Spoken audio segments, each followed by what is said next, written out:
quedaron dos versículos sin cubrir, el versículo 28 y el 29 de Primera de Juan, capítulo 2. Y ahora, hijos, permanecer en Él, para que cuando se manifieste tengamos confianza y no nos apartemos de Él avergonzados en su venida. Si sabéis que Él es justo, sabéis también que todo el que hace justicia es nacido de Él. Decía que en el mensaje anterior se nos habían quedado dos versículos sin cubrir, el 28 y el 29.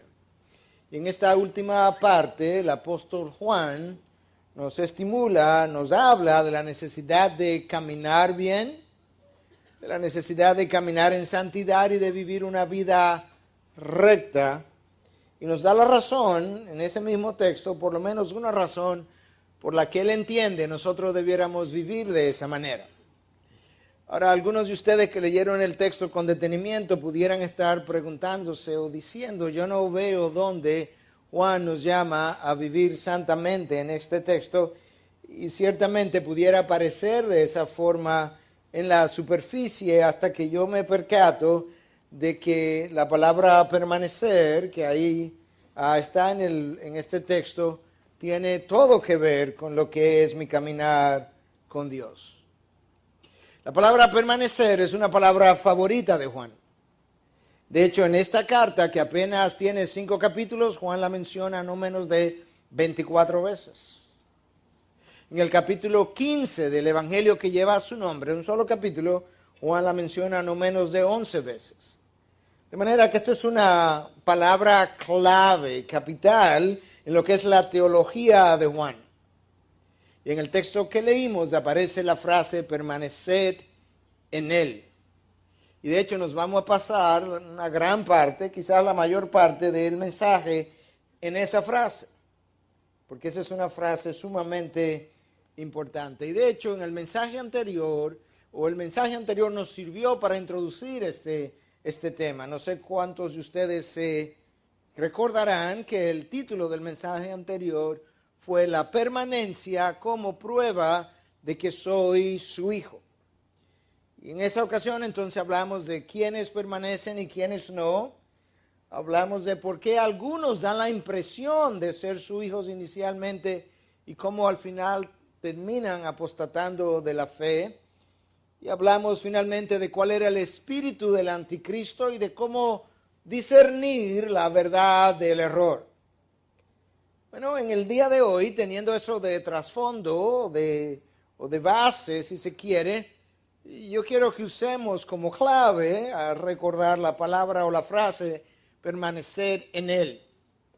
Y quiero que respondamos 3 preguntas a partir del texto que tenemos por delante. En primer lugar, ¿qué significa permanecer en Él? En segundo lugar, ¿cómo se relaciona el permanecer en Él con su segunda venida? Y la tercera pregunta es, ¿de qué manera mis frutos hablan de mi nuevo nacimiento? Comencemos con la primera pregunta. ¿Qué significa permanecer en Él? Si permanecer, que en griego es la palabra meno, es una palabra tan importante para Juan, yo creo que es primordial que nos detengamos y hagamos la pregunta. Porque quizás haya mucho que nosotros no hemos entendido de lo que esa frase implica. Y ciertamente nosotros pudiéramos decir muchas cosas de lo que implica permanecer en Cristo. Pudiéramos especular muchas cosas. Pudiéramos hacer uso de textos bíblicos para tratar de responder la pregunta. Pero yo creo que la mejor persona, la persona más calificada para responder esa pregunta es Jesús mismo. Porque estamos hablando de permanecer en Él. Y si yo puedo preguntarle a Él qué significa eso, yo creo que la respuesta entonces será contundente, será clara, será precisa y nos va a guiar. Y Jesús hizo eso. En la última noche, en las últimas horas, en el aposento alto, en la intimidad de la noche con sus discípulos, me imagino a media luz, en medio de los temores que embargaban a cada uno de ellos por diferentes razones, Cristo comenzó a pronunciar estas palabras que aparecen en Juan 15, versículo 4. Permaneced en mí y yo en vosotros. Como el sarmiento no puede dar fruto por sí mismo si no permanece en la vid, así tampoco vosotros si no permanecéis en mí. Yo soy la vid, vosotros los sarmientos. El que permanece en mí y yo en él, ese da mucho fruto, porque separados de mí, nada podéis hacer.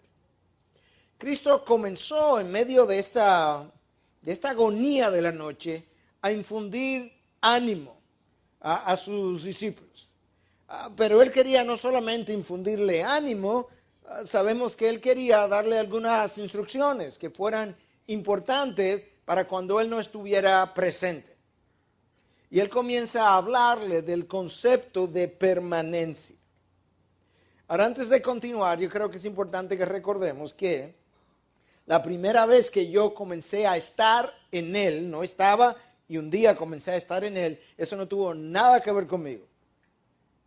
Es algo que él decidió en la eternidad pasada, es algo que él de manera unilateral logró producir en mí, de tal forma que él me tomó de la muerte, me llevó a la vida, y cuando me dio vida ya yo estaba en él. Ese día yo comencé a estar en él, pero de ahí en adelante yo tengo mucho que ver con mi permanencia en él, hasta el punto que Cristo le dice de forma imperativa, es una orden: permaneced en mí. En otras palabras, hay una parte que me toca a mí hacer, pero ustedes en la permanencia le toca hacer otra parte, y cuídense de que así ocurra. Permanecer en mí y yo en vosotros. Y nosotros comenzamos a entender entonces que esta idea de permanencia tiene todo que ver con mi caminar y con mi vida de santificación. De acuerdo a este pasaje que yo comencé a leer de Juan 15, versículo 4, la única manera de fructificar o de dar frutos es permaneciendo en Cristo. Ese es el versículo 4. Pero hay algo que el versículo 5 dice que enfatiza lo que yo acabo de decir, lo amplifica y me llama a la reflexión. Y es que en el versículo 5 Cristo dice: el que permanece en mí y yo en él, escúchame ahora, ese da mucho fruto. Ahora Cristo no está diciendo que el que permanece en él da fruto. Él está diciendo que el que permanece en él y yo, el que permanece en mí y yo en él, da mucho fruto. Y yo creo que eso es lógico cuando tú te detienes a reflexionar qué es lo que él nos estaba instruyendo, nos estaba diciendo, nos estaba informando. Es que él nos dijo que él era la vid, nosotros los pámpanos, los sarmientos, las ramas. Pero al mismo tiempo él se califica como el viñador. Y realmente tener a ramas injertadas en Dios, en la vid, siendo él al mismo tiempo el viñador, y no tener las ramas produciendo mucho fruto, desdice de la calidad de viñador que Dios es. Dios sería el viñador más ineficiente si ramas que están en él, cuidadas por él como viñador, no son capaces de producir mucho fruto. Y eso es exactamente lo que él está informando a sus discípulos en esta noche. Eso es parte de lo que implica su permanencia. Ahora, dar frutos, yo quiero decir en este momento, no es evangelizar, aunque eso pudiera ser parte de lo que el concepto implica. No es discipular, aunque eso pudiera quedar debajo de esa sombrilla en cierto modo. No es dirigir un grupo de creyentes o tener un grupo de parejas o de jóvenes, aunque eso pudiera ser parte de lo que implica dar frutos. Yo quiero hoy sugerir, a la luz de la palabra de Dios, y anclarlo categóricamente en la palabra de Dios, que por encima de cualquier otra cosa que fructificar pudiera significar, el dar fruto tiene que ver primariamente con el trabajo que se produce en mi carácter en la medida en que Dios forma su imagen en mí.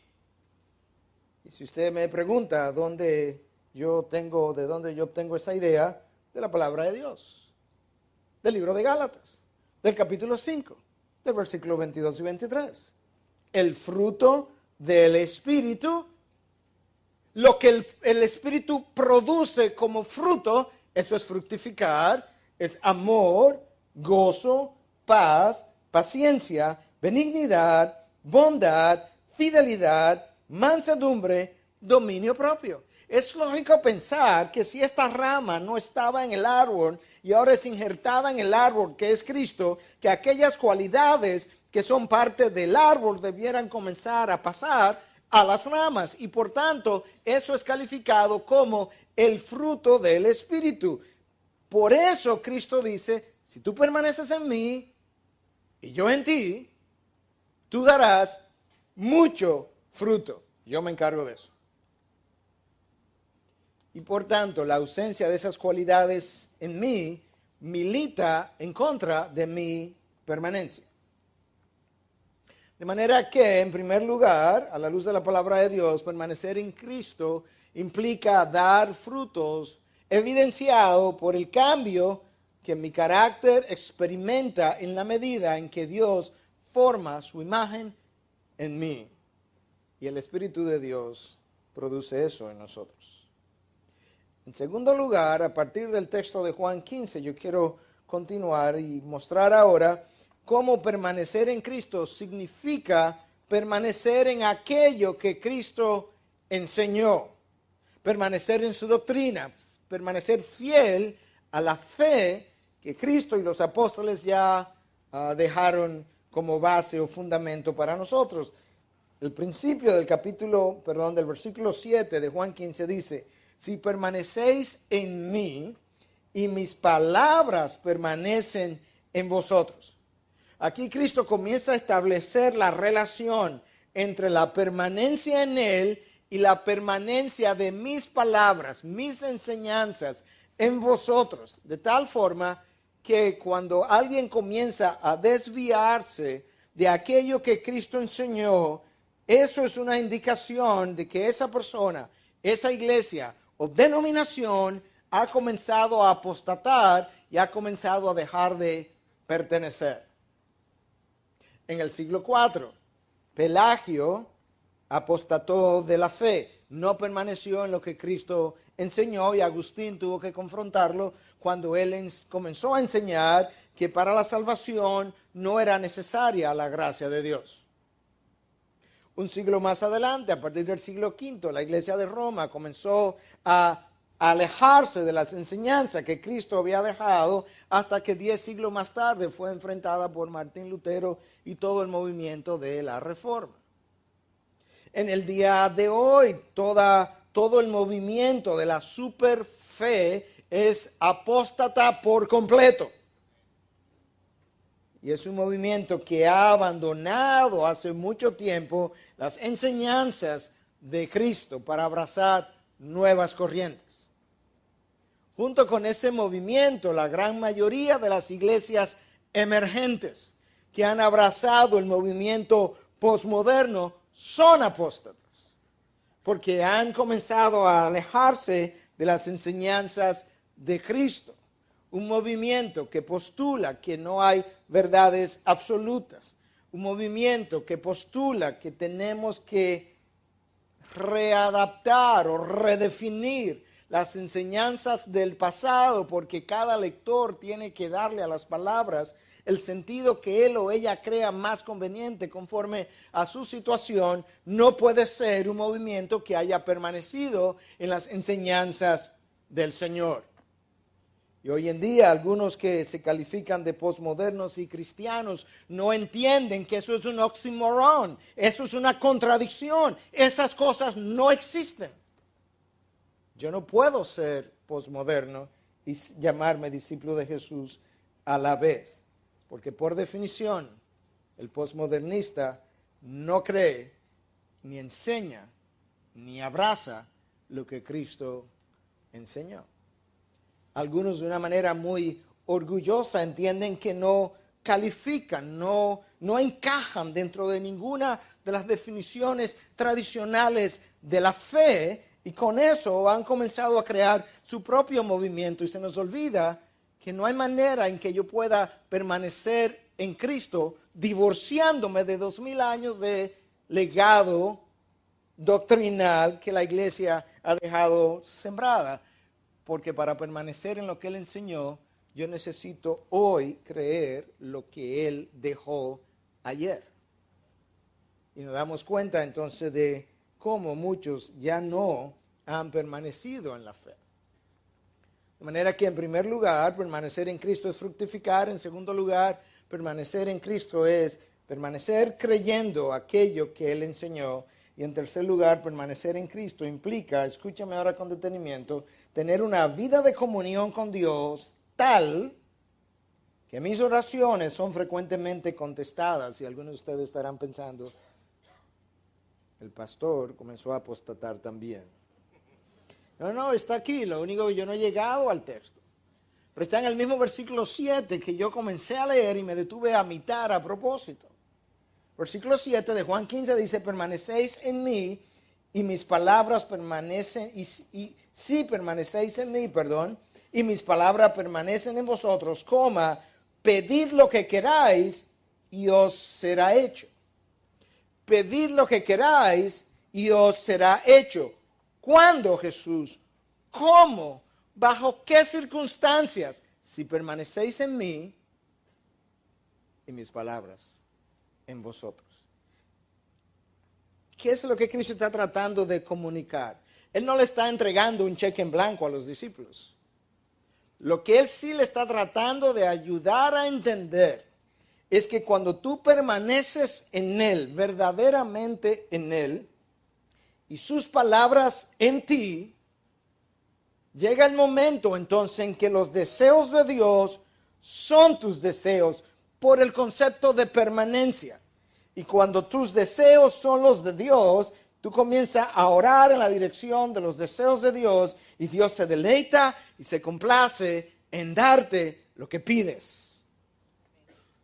Pero es fruto de esa relación y de esa permanencia que ha estado ocurriendo. Quizás yo pudiera ilustrarlo de esta forma. Estaba pensando ayer de qué manera yo pudiera ilustrar un principio tan importante y tan práctico como este. En ocasiones, yo sé que a algunos de ustedes le ha pasado porque me lo han contado. En ocasiones, su hijo que ya terminó el bachillerato tiene que entrar a la universidad y él quiere ir a una universidad que no es la universidad a la que usted quiere que su hijo vaya. Pero la razón primordial por la que él quiere ir a esa universidad es porque sus amigos van allí, pero usted que conoce más, tiene más experiencia, conoce una universidad y conoce la otra, entiende que esa no es la universidad más adecuada para su hijo. Y algunos de ustedes lo han tomado de la mano, lo han llevado a la universidad, se han entrevistado con profesores de la universidad, han buscado egresados de la universidad y han hecho lo indecible por exponer a su hijo a ese ambiente e idea y tipo de universidad a la que usted quiere que él vaya, y al final su hijo termina gustando la universidad de la elección del padre, termina haciendo la decisión que usted quería, y de alguna manera usted logró producir en él tanto el querer como el hacer. Dios es más o menos de esa forma con nosotros. La palabra de Dios nos dice que Él forma en nosotros el querer y el hacer. Y Dios se deleita en producir en nosotros el querer y el hacer por oraciones que tú y yo debiéramos estar haciendo. Porque son los deseos de su corazón. Y número 2, porque Dios quiere que yo experimente respuestas a mis oraciones de tal forma que cuando yo vea las respuestas, mi fe pueda crecer, mi confianza en Él pueda ser robustecida, que de repente yo pueda creer aún más en la fidelidad de Dios y pueda tener una mayor confianza para vivir mi vida de una mejor manera. Y Cristo dice, si permanecéis en mí y mis palabras permanecen en vosotros, pedid lo que queráis y os será hecho. Una vida de permanencia genuina, verdadera, de íntima comunión con Dios, debe resultar en oraciones frecuentemente contestadas. Y una vida de oraciones frecuentemente no respondidas habla más de mi no permanencia que de lo contrario. Dios quiere que yo tenga confianza en Él. ¿De qué forma yo orar y nunca ver respuesta va a contribuir a mi vida de fe, a mi vida de confianza, a mi relación con Él? Pero si yo estoy permaneciendo en Él y Él pone en mí el deseo de su corazón y yo comienzo a orar conforme a esos deseos y entonces Él comienza a responder mis oraciones, de repente mi vida de fe, de confianza en Él se comienza a fortalecer. Y yo tengo una mejor vida en el Señor. Es por eso que hay una íntima relación entre mi permanencia en Él y mi respuesta a las oraciones. Y Cristo quería, antes de Él partir, antes de Él irse, antes de Él ausentarse, Él quería que ellos entendieran esa relación. Y por eso, cuando le comienza a hablar del concepto de permanencia, no solamente le habla de que cuando permaneces fructificas, no solamente le habla de que cuando permaneces continúa abrazando aquello que Él enseñó, sino que también les habla y les dice, cuando permaneces verdaderamente, tus oraciones serán respondidas. De hecho, Cristo lo hace de una forma tan abierta, dice, pedid lo que queráis, pero tiene una condición, eso que Él prometió. Mi vida en Cristo debe estar caracterizada por oraciones frecuentemente contestadas. Pero tiene que ver con mi permanencia en Él. Número 4. Permanecer en Cristo implica sentir el amor de Dios por nosotros y nosotros sentir amor por Él. Juan 15:9. Como el Padre me ha amado, así también yo os he amado. Permaneced en mi amor.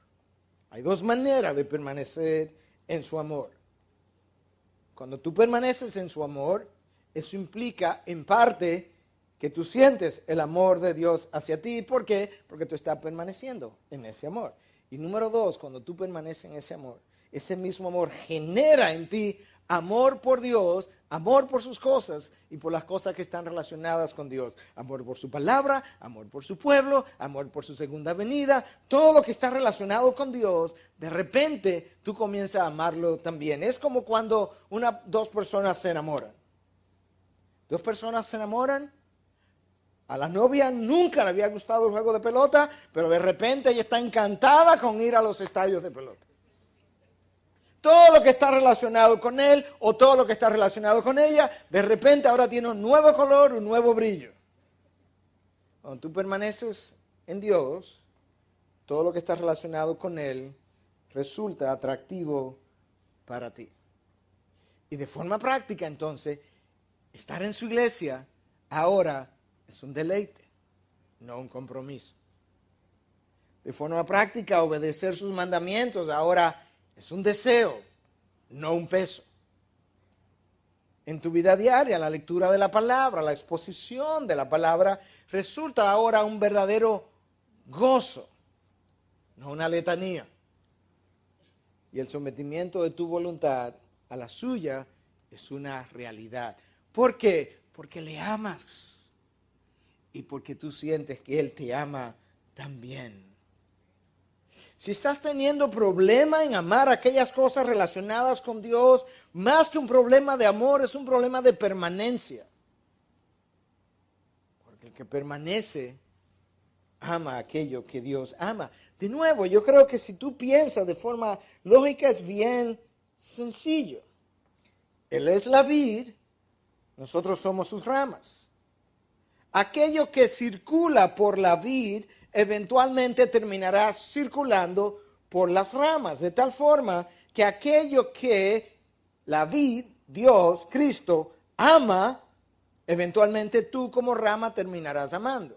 Aquello que la vid, Cristo, rechaza y odia, tú como rama terminarás odiando y rechazando. ¿Por qué? Porque no hay forma de que la sábila circule por el tronco sin que llegue a las ramas.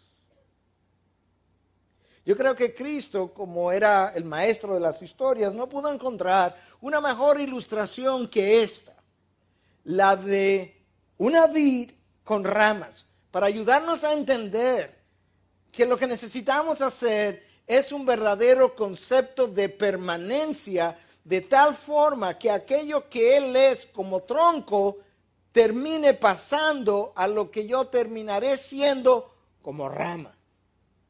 Y entonces, ahora entiendes mejor el fruto del Espíritu, porque es amor, gozo, paz, paciencia, mansedumbre, benignidad, hasta llegar a dominio propio, porque eso es lo que Él es. Y entonces, cuando yo soy su rama, esos frutos de su carácter, de su ser, de su esencia, comienzan a ser parte de la mía, también como rama.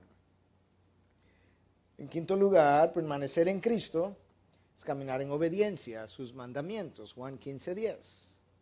Si guardáis mis mandamientos, permaneceréis en mi amor.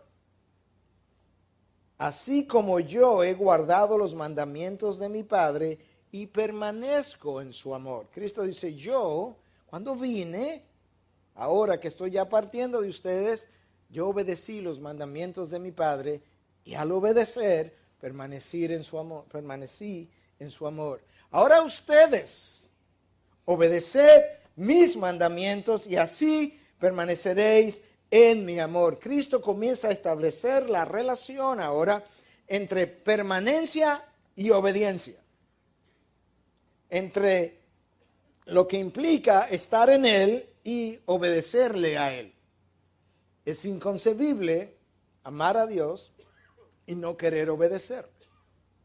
No, tú quieres obedecerle porque le amas. Y es inconcebible obedecer a Dios sin previamente amarle. Porque cuando lo haces ya no es obediencia, es un sometimiento a regañadientes. Y muchas veces cuando no sentimos el amor de Dios es porque no estamos viviendo en congruencia con sus mandamientos. Si te mantienes en obediencia, sentirás su amor.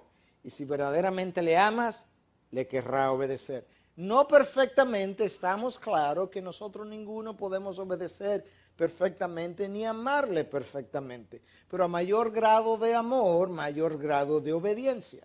Mi problema con la desobediencia no es tanto la desobediencia, es falta de amor por el Dios que me dio la vida, por el Dios que me mantiene vivo, por el Dios que me ha injertado en su tronco.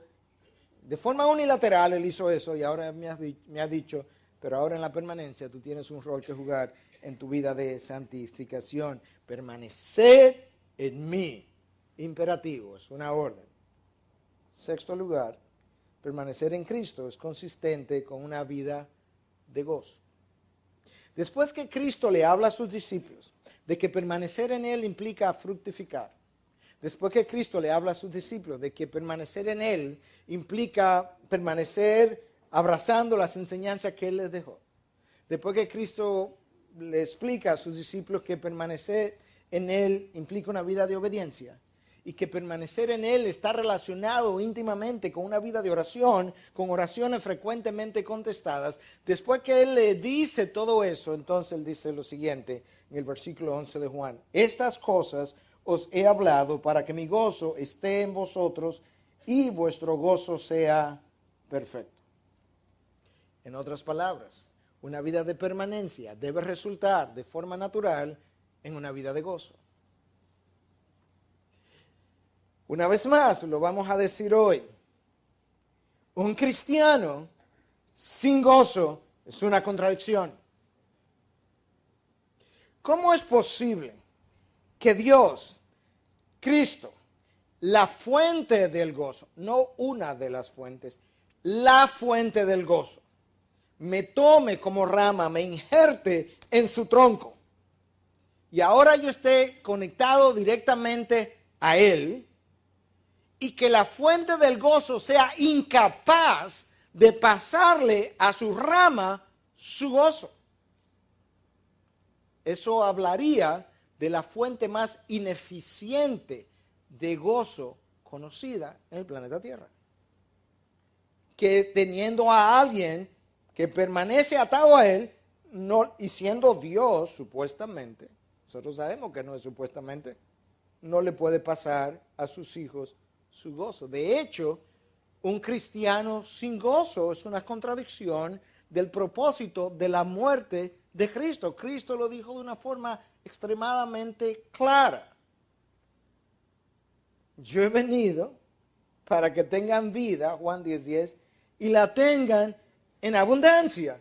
Y si la abundancia no implica gozo, yo no sé entonces lo que la abundancia implica. Porque no es materia, no es material esa abundancia. Bueno, pastor, pero usted no ha visto cristianos verdaderos sin gozo, que han perdido su gozo. Sí, yo lo he visto, pero no permaneciendo en él. No permaneciendo en lo que él enseñó, no permaneciendo en obediencia, no permaneciendo en su amor, y mucho menos permaneciendo en comunión con él. Eso es una imposibilidad. ¿Por qué? Por el mismo concepto de permanencia. Permanecer es estar vivo de la mejor manera posible. Y recuerda que la permanencia implica que estoy injertado en el tronco. Y lo que corre por el tronco, correrá por las ramas. Por tanto, cuando esas cosas no están presentes, yo tengo que preguntarme acerca de mi permanencia. Pero eso es importante, eso es vital. Yo creo que ahora tenemos una mejor idea de lo que implica permanecer en Cristo. Eso responde a la pregunta número 1. Pregunta número 2. ¿Cómo se relaciona el permanecer en Él con su segunda venida? Bueno, es que Juan me dice claramente en este versículo que la razón para permanecer en Él, Él lo une, Él lo relaciona en un solo versículo. La razón para permanecer en Él es para que, aquí viene, cuando se manifieste tengamos confianza y no nos apartemos de Él avergonzados en su venida. Juan dice, cuando Cristo venga, algunos estarán confiados y otros serán avergonzados. Entonces él me dice, la forma como puedes saber hoy qué pasará mañana es que los que permanezcan estarán confiados y los que no serán avergonzados.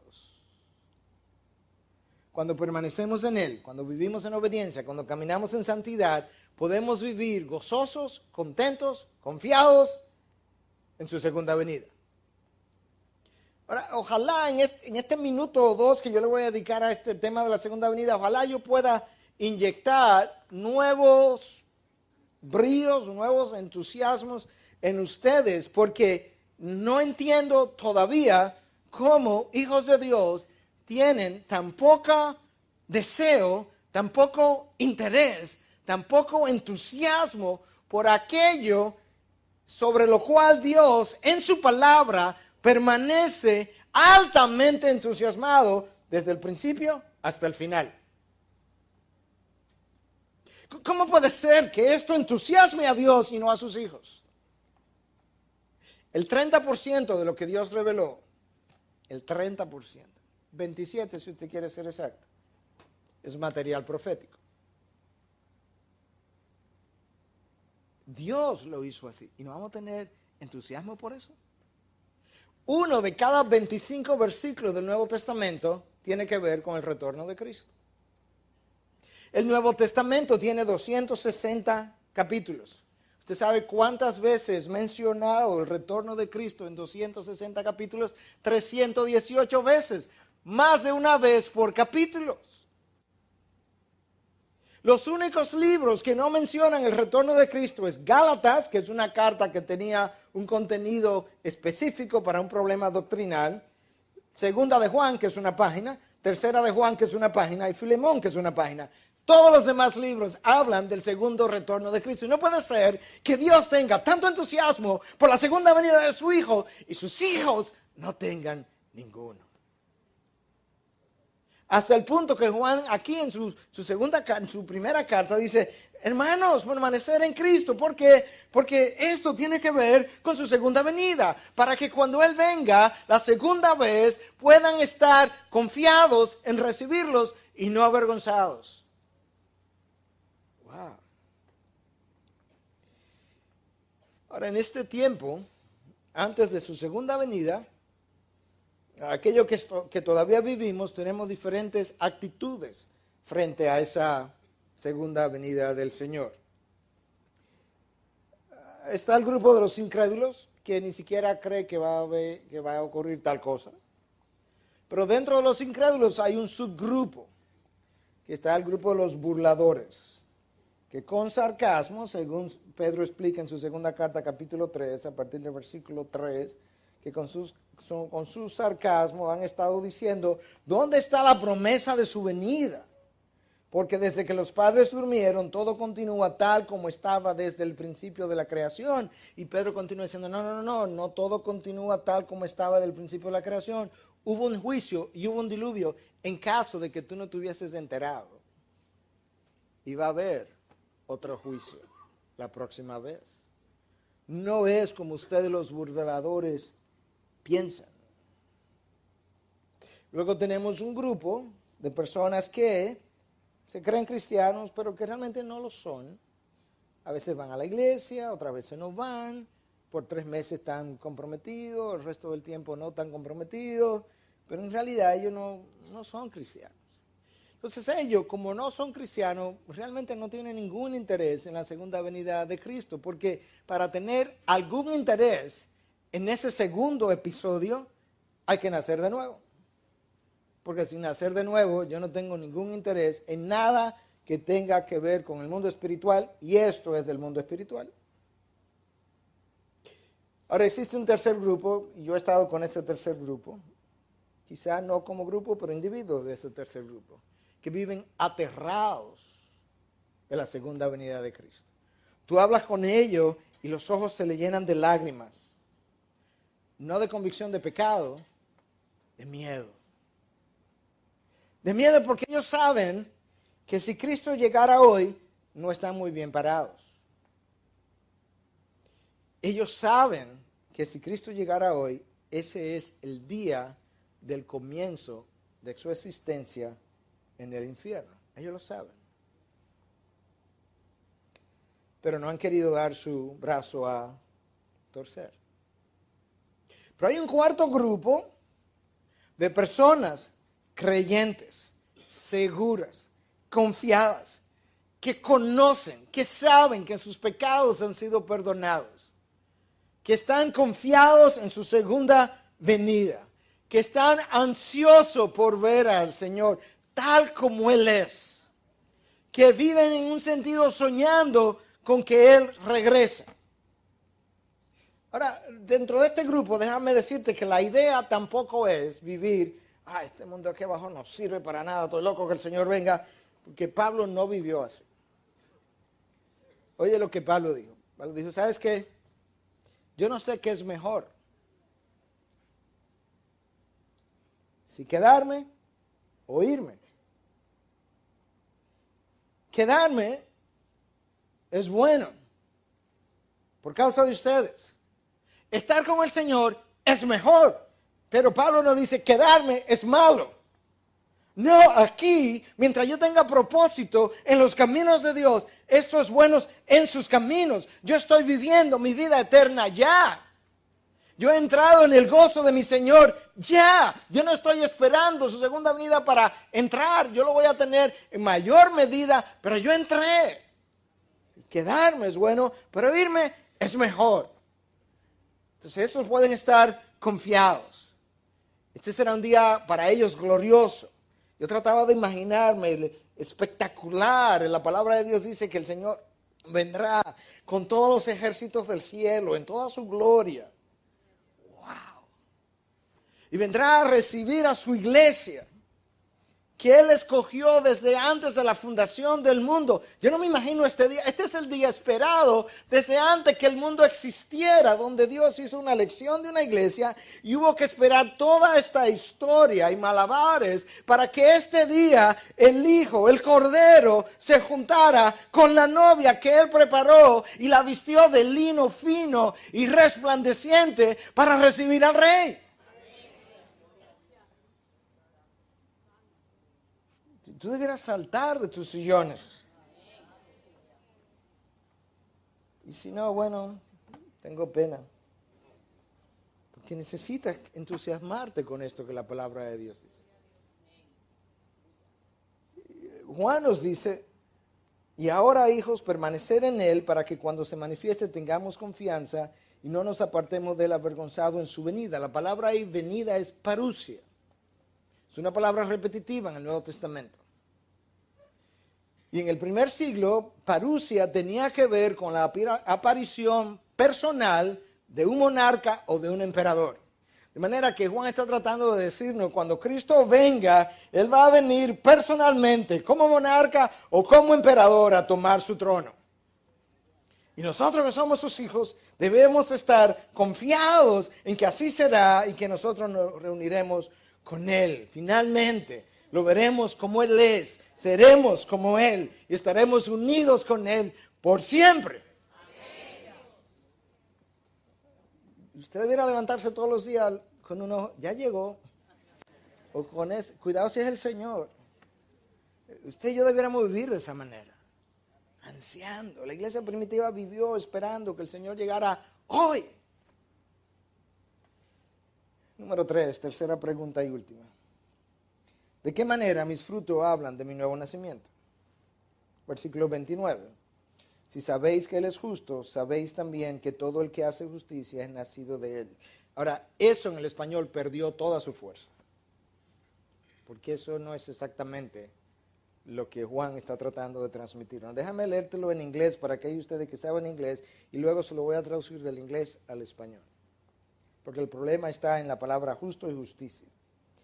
If you know that He is righteous, you know that everyone also who practices righteousness is born of Him.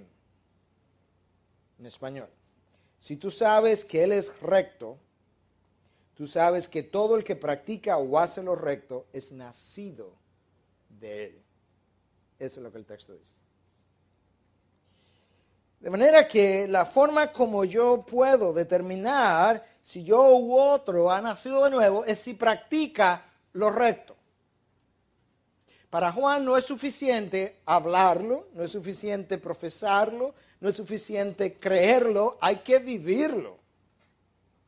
Y Juan dice, y aquí él es muy absolutista, todo el que practica lo recto. No me deja afuera a nadie. Todo el que practica lo recto es nacido de Él. Claro, porque si Dios es el que me da nacimiento, si Dios en su tercera persona es que viene a habitar en mí, eso que Él es, de alguna manera debió originar algo similar a lo que Él es. Y si Él es recto, entonces aquellos que son nacidos de Él debieran comenzar a vivir rectamente. Eso nos ayuda a entender entonces esto que Juan dice. Juan está diciendo, no es solo hablarlo, profesarlo, creerlo, hay que vivirlo. Eso es exactamente lo que Cristo nos dijo cuando dijo, por sus frutos los conoceréis.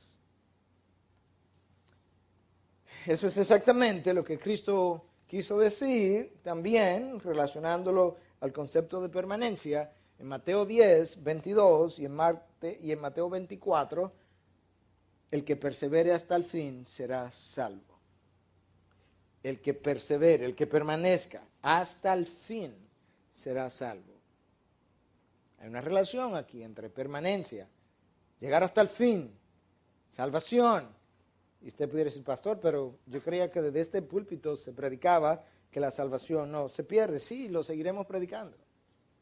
Lo que Cristo está tratando de ayudarnos a entender es que algo que explicamos la vez anterior, la permanencia hasta el fin es la evidencia de que yo era del redil. Es posible comenzar como Judas y no terminar. Judas comenzó, no terminó, los otros 11 comenzaron y terminaron. Pero la palabra de Dios categóricamente nos afirma que Judas nunca fue salvo. Él no la perdió, él simplemente no permaneció. Por su fruto los conoceréis, el que persevere hasta el fin será salvo. Este versículo 29 también nos deja ver que es imposible vivir una vida de santidad sin haber nacido de nuevo. Todo el que practica lo recto es nacido de él. Para practicar lo recto, lo santo, hay que nacer de él. Porque la carne no tiene ningún interés en hacer lo que es recto, bueno, moral, santo. La mente del hombre que no conoce a Dios, lo hemos hablado en otras ocasiones, Romanos 8:7 nos dice claramente que no se somete a Dios y ni siquiera puede. Esa mente no tiene nada, ninguna relación con aquello que sí tiene que ver con nuestro Dios. Y el problema es que antes de yo nacer de nuevo, la palabra de Dios nos dice que nadie busca de Dios. La razón por la que nadie busca de Dios antes de nacer de nuevo es porque la carne tiene esta característica. Déjame darte 10 de ellas. No son todas, pero déjame darte 10 de ellas. Número 1, no tiene interés en las cosas de Dios. No se siente atraída por ellas. No le causan admiración. No le son motivos de conversación. Usted escucha a creyentes, se reúnen, hablan del Señor, hablan de la palabra, hablan de un mensaje, hablan de un sermón de ayer, hablan de lo que están leyendo, de un libro cristiano, hablan de su segunda venida. Ese interés en las cosas de Dios, la carne, no les es motivo de conversación, nada de eso. Dios y sus cosas no lo cautivan. El reino le parece aburrido. Y eso es lo que ustedes hacen. Ajá, ¿y qué más? Eso es lo que ustedes hacen. Ustedes son aburridos. Su segunda venida le tiene sin cuidado o le aterra. Disfruta del pecado. Cuando nuestro hermano pastor Edwin hablaba de que el pecado es bueno para la carne solamente, disfruta del pecado, no es capaz de fructificar para Dios, porque para fructificar para Dios yo tengo que permanecer. Y finalmente, la carne puede ser atraída por la predicación, puede disfrutar de la predicación momentáneamente, lo que no puede hacer es permanecer. La parábola del sembrador. Aquellos que oyeron la palabra con gozo y permanecieron. Llegada la aflicción y la persecución y los afanes de la vida y las riquezas, lo ahogaron, se cayó, la rama fue desprendida, por tanto no permaneció. Ahí está la respuesta a la tercera pregunta. La relación entre mi nuevo nacimiento y mis frutos. La relación o la respuesta a la segunda pregunta, ¿de qué manera el permanecer se relaciona con la segunda venida? Y la respuesta a la primera pregunta, ¿qué significa permanecer en Cristo? Este fin de año es un buen momento para nosotros reflexionar, capacitar y ahora comienzo de un nuevo año y poder decir, déjame revisar mi vida de permanencia, déjame revisar mis frutos, déjame revisar mi vida de oración, déjame revisar si mis oraciones están frecuentemente siendo respondidas o si no, déjame revisar si yo todavía sigo creyendo lo que la fe cristiana una vez creyó para siempre. Déjame ver si yo amo a Dios y todo lo que está relacionado con Él, y si yo continúo sintiendo el amor de Dios en mi vida. Y cuando pasemos revista, poder ir delante de Dios ahora de una manera reflexiva y decir, ¿sabes qué, Dios? Ahora que yo estoy permaneciendo en ti, o ahora que yo he hecho un nuevo compromiso de realmente tener una verdadera permanencia en ti como evidencia y testimonio de mi nuevo nacimiento, yo me siento seguro, gozoso, animado acerca de tu segunda venida. Estoy loco por verte. Cuando tu palabra dice que todo ojo le verá, yo sé que el mío también. Que estoy loco por verte descender como Señor de señores y Rey de reyes, reunido, acompañado por tus ángeles en toda tu gloria. Habrá un grupo de avergonzados. Y sabes que yo decía, wow, esto va a ser extraordinario y doloroso para otros. Porque ese es el día en que aquellos que no hicieron el compromiso con Dios, en toda su pecaminosidad, tendrán que ver y enfrentar a Dios en toda su santidad. Cuando Cristo vino, Él se encarnó y en este cuerpo humano, ese cuerpo le sirvió como una envoltura, si se quiere, que hasta cierto punto velaba su divinidad y su gloria. Esa es la razón por la que en ocasiones, cuando Cristo dejó ver su gloria, la gente, ¡boom!, se caía al suelo. Huerto de Getsemaní, ¿a quién buscáis? A Jesús de Nazareno. Yo soy, ¡boom! ¿Y qué pasó? ¿A quién buscáis por segunda vez? A Jesús de Nazareno. Yo soy, ¡boom!, al suelo. ¿Qué era lo que estaba pasando? De repente Cristo estaba dejándoles ver parte de su divinidad todavía a través de este cuerpo humano. Pero cuando Cristo venga en su cuerpo glorificado, en toda su gloria, el humano que no le ha conocido, en toda su pecaminosidad, tendrá que ver y enfrentarse al Dios en toda su santidad. Y no hay nada más traumático que esa experiencia para aquellos que no le conocen. Pero lo que le hemos conocido seremos transformados en un abrir y cerrar de ojos. Seremos también provistos de un cuerpo glorificado y podremos verle tal como Él es y ser como Él es. ¡Wow! Ese va a ser un día extraordinario. Un día de júbilo, un día de celebración, porque a su esposa se le ha concedido, usted conoce la canción, que se vista de lino fino y resplandeciente para recibir al Rey.